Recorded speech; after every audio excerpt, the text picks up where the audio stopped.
అయితే చాలా జ్యువెలరీస్ అయితే లాక్ అయ్యాయి. సో అక్టోబర్ మంత్ లో ఏ జ్యువెలరీ లాక్ అయ్యాయి మీకు ఇప్పుడు చూపిస్తాను. సో ఈ జ్యువెలరీ వచ్చేసి మనకి 16th 10th మంత్ కి అయితే లాక్ అయిందండి. పార్వతీపురం వెళ్తుంది ఈ జ్యువెలరీ అయితే. విక్టోరియన్ జ్యువెలరీ ఏదైతే ఉందో ఇదైతే మనకి 10th మంత్ 13th బ్లాక్ అయింది. ఇది కూడా వైజాగ్ లోనే లాక్ అయిందండి. సో ఈ డైమండ్ రిప్లికా ఏదైతే చాలా మంది నాకు మెసేజెస్ పెట్టారు. సో నాన్ లోకలర్స్ అయితే సో కొంచెం ఎర్లీగా పెట్టుంటే బాగుండే. సో ఇదైతే మనకి 20 నెక్స్ట్ మంత్ లాక్ అయింది. అండ్ దాంతో పాటు నెక్స్ట్ మంత్ 11th కూడా ఇది లాక్ అయిందండి. ప్రవళిక నా బ్రైడ్ బుక్ చేస్తున్నారండి. ఈ విక్టోరియన్ జ్యువెలరీ కూడా మన దగ్గర చాలా సార్లు రెంట్కి వెళ్ళిందండి. సో ఇది కూడా మనకి ఈ మంత్ 29th కూడా ఇది వెళ్తుంది. అండ్ నెక్స్ట్ మంత్ 9th కూడా ఇది రెంట్ కి వెళ్తుంది అనమాట. మన దగ్గర చాలానే ఉన్నాయని చెప్పాను కదా. సో ఈ జ్యువెలరీ ఏడి జ్యువెలరీ అండి. ఇది వచ్చేసి మనకి నెక్స్ట్ మంత్ 13th కూడా వెళ్తుంది. అండ్ అక్టోబర్ 5th కూడా ఇది లాక్ అయిందండి. బాగా ఇష్టమైన డైమండ్ రిప్లికా.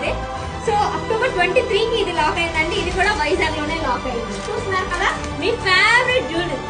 సో చాలా ఎక్కువ సార్లు ఇది కూడా మన దగ్గర లాక్ అయ్యింది. సో ఈ జ్యువెలరీ వచ్చేసి next month 4th next month 9th and next month 26th కూడా లాక్ అయింది. జస్ట్ 1500 రూపీస్ కి ఏ లొకేషన్ అయినా మనం రెంట్ కి ప్రొవైడ్ చేస్తాం. మీ ఎవరికైనా రెంట్ జ్యువెలరీ కావాలంటే పూర్వీ సెంట్రల్ జ్యువెలరీ వైజాగ్ లోనే ఉంది.